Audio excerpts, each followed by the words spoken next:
Hey, Peter, how you doing? How are you doing, Brandon? I'm doing great. We're back. We are back already. So for those who may be joining just for this episode, because you're particularly interested in MCPs, because who wouldn't be?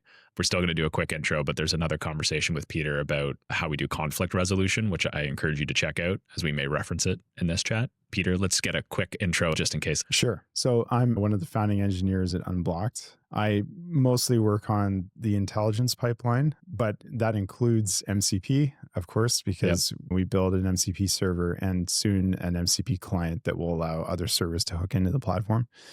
So the first, I think, fun question, of course, is why doesn't MCP work that well today? It was supposed to solve all our problems. Yeah, I mean, I think I can talk about a few things and some things that people will be familiar with and other things that may be more relevant in the context of a context engine, which is what Unblocked is.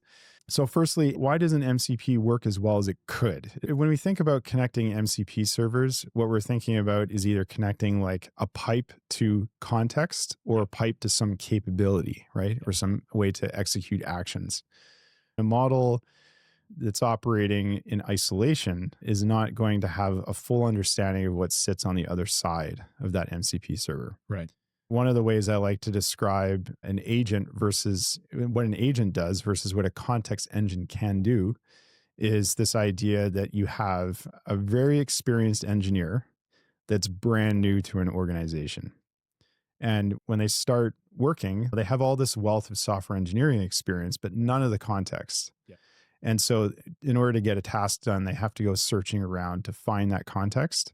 And they might discover a few things that look important and that look correct. And they'll do their task and they may have missed some other sort of really relevant things.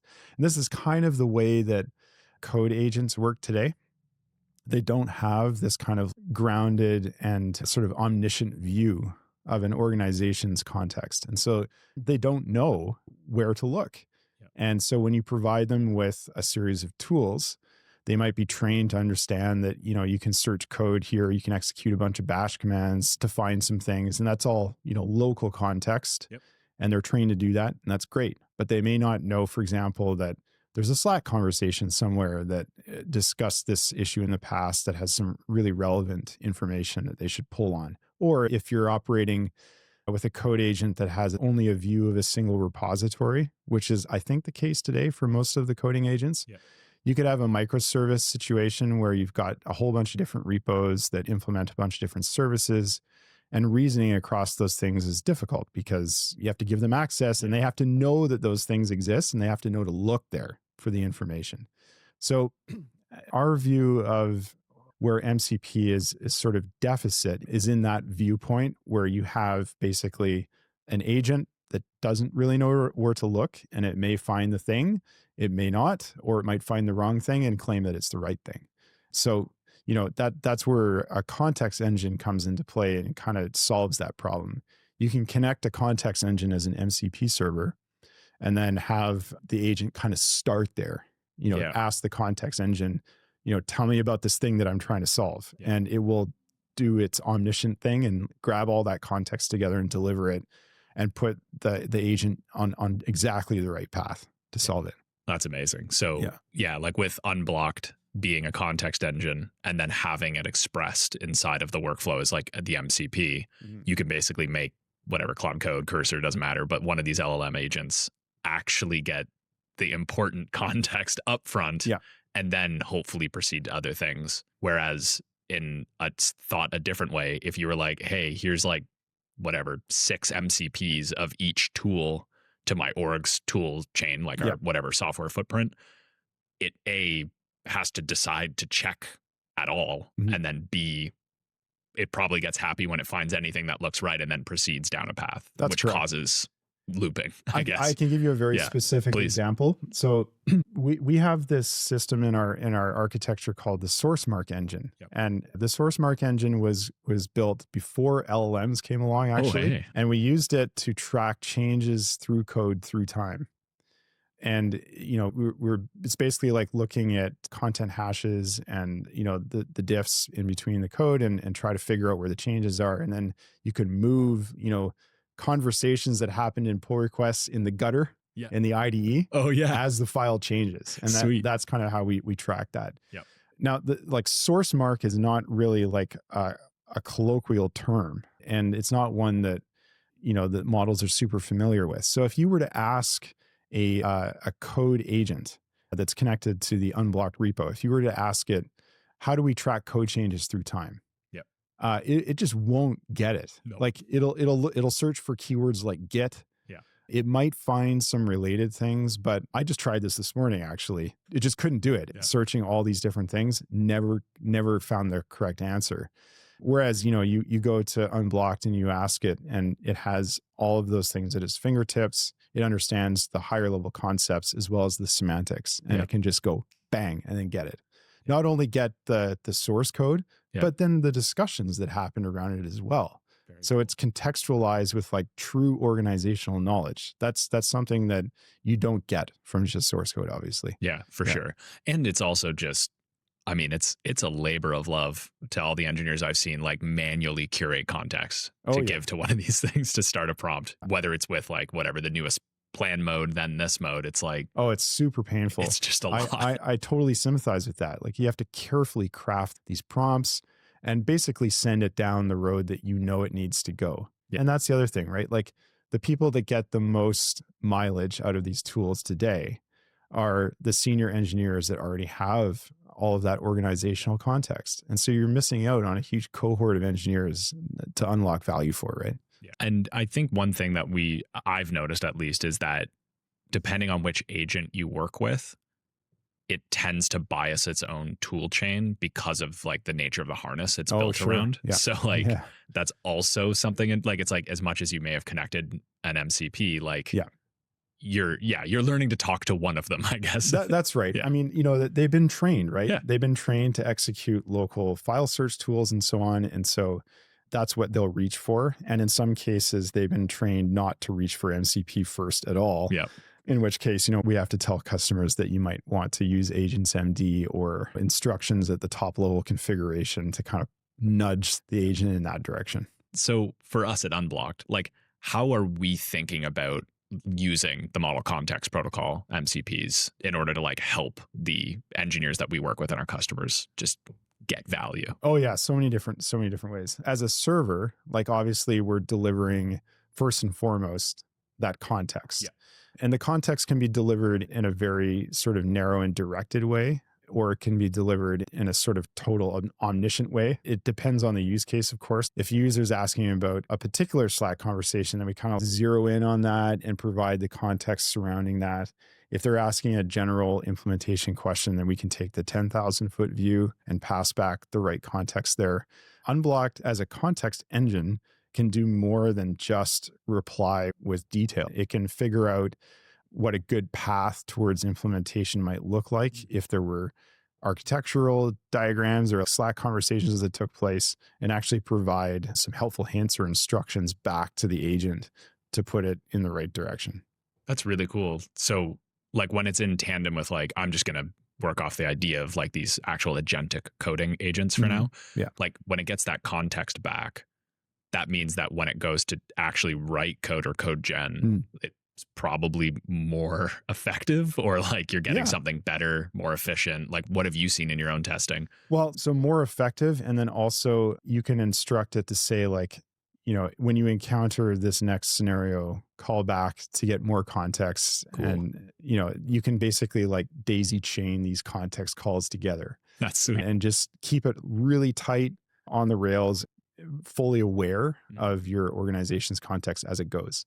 Because as you said before, it's going to tend to bias towards its own tooling, which is fine in a lot of cases. And in fact, sometimes somewhat desired. But there are very specific cases where you have to take that sort of broader 10,000-foot view. And that's where you can guide the agent towards that. Yeah, that makes sense because obviously we have to slice it up. But one of them is there's a lot of engineers who really like elegant code, and like, we all talk about Doom and like all these other things. So it's like, but when you put an agent at something, it's like, here's 10,000 lines. And you're like, what are you doing? I remember like typing to an agent, like, I want, totally idiomatic code that makes me look like a 10x engineer. Yeah. And it's not going to do that. So it's like, and that's actually why a context engine is really interesting to me for a lot of reasons, of course. Here we are.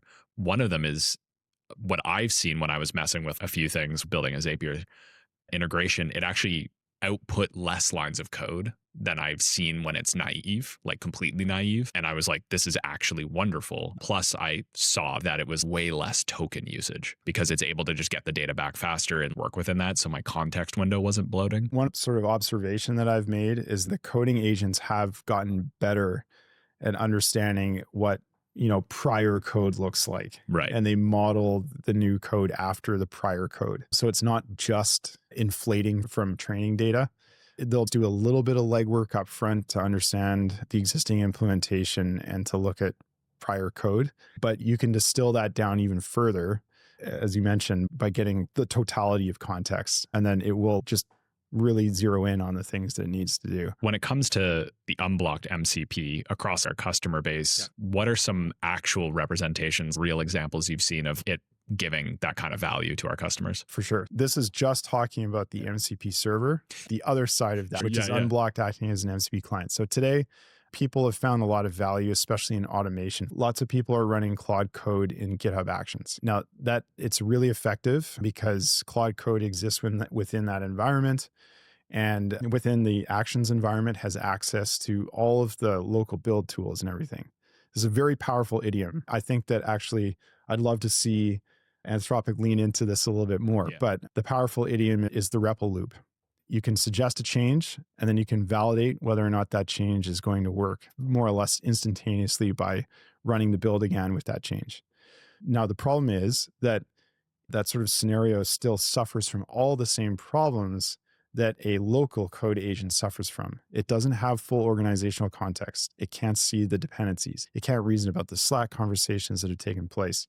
And so a lot of our customers that have this scenario have wired it up to Unblock's MCP and instructed it to call Unblock first to gather the context and put it on the rails. As you mentioned, like token efficiency is a thing. Yeah. And that's just another thing that you get for free when you attach Unblocked.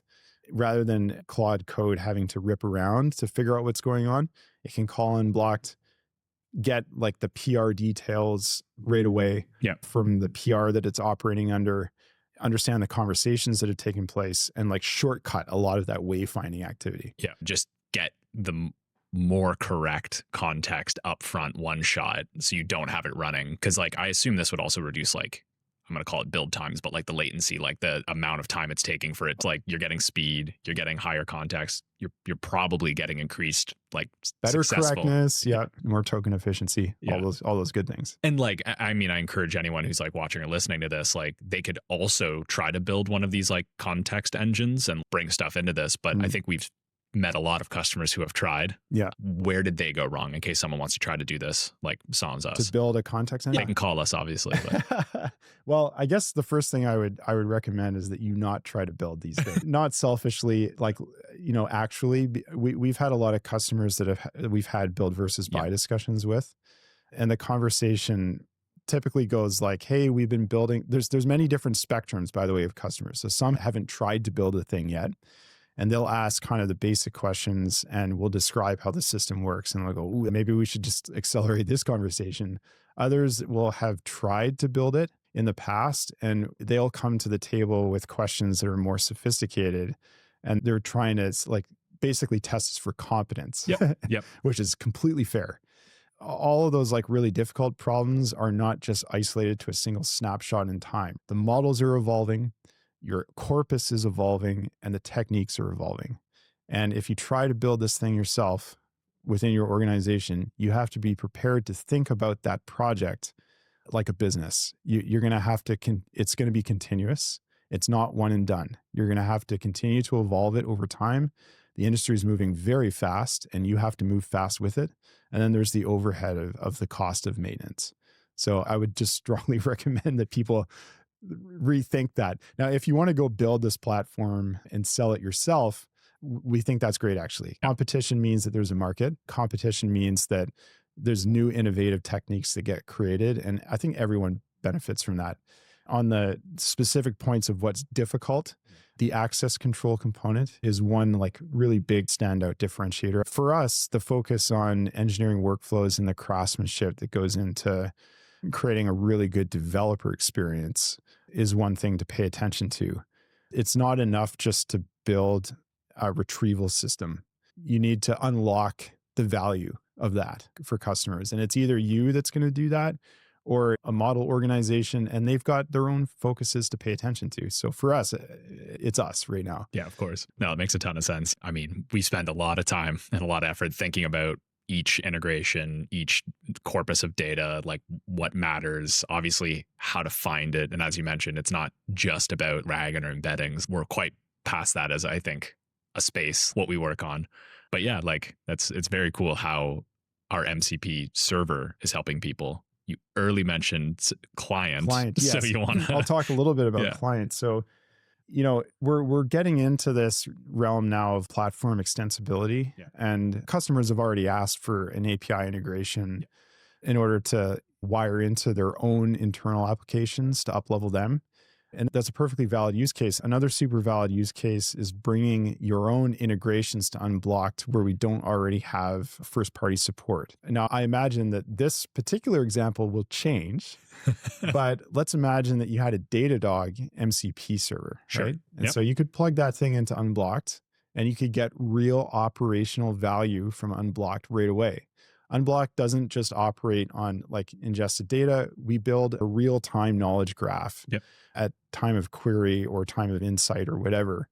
And that insight is, or that the real-time knowledge graph is built up from a variety of different sources, as you highlighted already. So, you know, there's semantic components to it. There's live API components to it. There's previously summarized and extracted data. Like there's all kinds of layers of context that we pull on. So yeah, like being able to bring your own integrations tools to the platform and deliver context so that it wires into the other parts of your engineering flows, like your code, your agentic coding systems, and like your CI and like other observational platforms. You can just like shuttle that context through. It's a really cool idea. No, that's, I mean, super valuable too. And like, just to make sure that I get it right, like, are we able to, as like Unblocked and where this context engine, depending on where you would put it with these things, like whether it's through MCP, client, or server, like, are we able to operate and reason at runtime? Yes. Yeah, definitely. Tell me more. Well, so, I mean, you can reason about things behind the scenes, but again, the totality of the knowledge corpus is so large and it has to be personalized. This is the idea of understanding who the user is. We do understand who they are. We understand who they work with and what they work on. And so from there, we can narrow the focus down in our search to just that person. When we create the knowledge graph to form the context for that query, we can do it in a personalized way. So it's like hyper relevant to the user and the user's intent. And so that's what I mean when I say like runtime context. For MCP specifically, it's even more important because you're getting distilled queries from another agent, and those distilled queries are attached to a user and they're in their code flow. So things need to be like very hyper relevant to what they're working on. And it maps back to what you said earlier, which is like, if you get the wrong data early in the software development lifecycle, that could be very bad. So this protects against that. Yeah, that's very cool. How do we manage security in MCPs? But there's also access control. So there's sort of two types of security there, but please. Well, there's access to the platform and there's access to the data. So like access to individual pieces of data within your organization. We saw this in a couple of ways for MCP. The most direct way is to use OAuth authentication, obviously, because then, you know, we have your identity and then we can do all the appropriate matching. We recently introduced a new feature that allows you to create API tokens that are bound to this concept that we call data source presets. And that allows you to create an API token that is focused or filtered on very specific pieces of data. That's especially useful in automation flows. Right. Because you may not even want it pinned to a particular identity, but you might need that automation to have access to very particular pieces of data and filter on others. So that's a way you can do that, is just by binding that preset to the data preset to the API token. Speaking of tokens, of course, we did just implement personal access tokens for MCP. So now customers can, for those agents that don't support OAuth, shame on you. We're going to find you. We're going to find you. You can use the PAT tokens instead, which are bound to your identity, of course. Cool. So yeah, like taking back to, you mentioned, for example, if a customer puts Datadog MCP into some automation. So we at Unblocked have a tool called PR failure agent. And so it looks at CI jobs, it figures out if something's gone wrong, reads the log, and then provides you context. Yeah. If I got that right. Yeah. If you had something like that, and now it also has Datadog MCP, you could basically put this new API in there with just that. Okay. Yeah. I feel like that would be a huge unlock for sure. Yeah. So each of these jobs, and yeah, that's cool. Cause like some of our customers I know, like as you mentioned, have put the MCP into different workflows. But now if you're looking at certain repos, it's like you would only want these 3 data sources or whatever. That's right. I mean, so MCP, like it has its place, and it's a good way of providing quick value to these agentic systems. Obviously, when we identify high value data sources and workflows, we'll endeavor to bring those in as a first party integration, because there's just things you can do with data when you're interacting directly against those APIs, understanding the workflows and crafting the experience to be like a real sort of first-class experience against those pieces of data that you can't get from MCP. So as we see these observational workflows that are bringing a lot of value to customers, we'll lean into that. And so as we kind of wrap up the MCP combo, in what ways would you like to see the protocol evolve? Or is there something new we should be reaching for as an engineering community? Let's maybe just talk about some of the things that are maybe bugbears. Yeah, let's do it. So obviously, like the lack of authentication is a problem. There still isn't like an agreed upon standard for that. Everyone's kind of building their own authentication around it. In fact, some companies have even sprung up to handle authentication remotely. So, it'd be awfully nice if we could all figure that out. The other thing is the context bloat. Some organizations have tried to solve this in other ways, like skills and powers and these concepts. They actually carry slightly different meanings behind them, but you can view it through the lens of another layer of abstraction over MCP tooling or tooling in general. And it's a general problem with tools where you have to provide, some base level description of what the tool does, and that eats up context. And, if you're not a good citizen as an MCP server provider, you can end up chewing up way more than your fair share. And so that's definitely a thing I think that needs to be resolved. And I'm not exactly sure who is the right entity to resolve that. You can imagine like the code agent providers can put their own rules in place and create enforcement around this stuff so that there's good citizenry. But the problem is just more sort of basic than that. And it just can't be solved with the MCP protocol unless there's something that is baked into the way that agents behave that can help solve this problem. So yeah. And we are at still very early in this. So it's like you don't want to force constraints necessarily or unnecessarily. And we'll just keep reaching for higher and higher levels of abstraction. And just keep adding to that token count. And, that's the way it's going to go. Yeah. I mean, 10 million context windows solves this. Like everything is fine now. Well, if you want to talk about that, I can. Yeah. Early on, we had customers go, well, why would I need a context engine? Like, why don't I just take my entire organizational corpus and whack it into a million context window? Great. Okay. Yeah. Awesome. Great insight. For one thing, no, you can't. Your corpus is way bigger than that. Now, if you just extrapolate that out and imagine that we had infinite size context windows, you're faced with other Newtonian constraints that you simply can't get past, okay? Like network pipeline, like shuttling the data back and forth across the network, the processing power that's required to compute, at least with the models in the way they exist today, all that context. It's not really feasible. So there's kind of an upper limit, and we're approaching it if we haven't already approached it. So there's always going to be, and it's not just about like how much context you can fit into your window either. It's like, if you put all the context in, what's the model going to pay attention to? Is it going to understand exactly where to look, or is it going to get distracted by other pieces of context that are not relevant or that maybe contain incorrect information. That's one of the big, value pieces of a context engine is that all the things you need, none of the things you don't. Yeah. And so if you have all that stuff in there, like then you're basically leaving it up to the model to make decisions about what's important and what's not. And it doesn't have the human judgment or the procedural tools at its fingertips to do that effectively. Oftentimes that has to be done, like, for example, when the data is ingested. Yeah. So there's always going to be a place for context selection. And there's always going to be a place for trying to get, the context that you deliver as tight as possible. Yep. The most correct and none of the things you don't need, and as small as possible so that you leave a lot of room for the model's reasoning process. Well, this has been a great run through like MCP, where we're at, getting an understanding of like how people are leveraging these things in different workflows, automation, obviously where we're going, a little bit of a tip to the future. Is there anything else that you want to make sure that we cover before we wrap up? Oh, yes. One of the kind of interesting things that MCP can deliver, and I alluded to this before, is the ability to instruct and sort of orchestrate.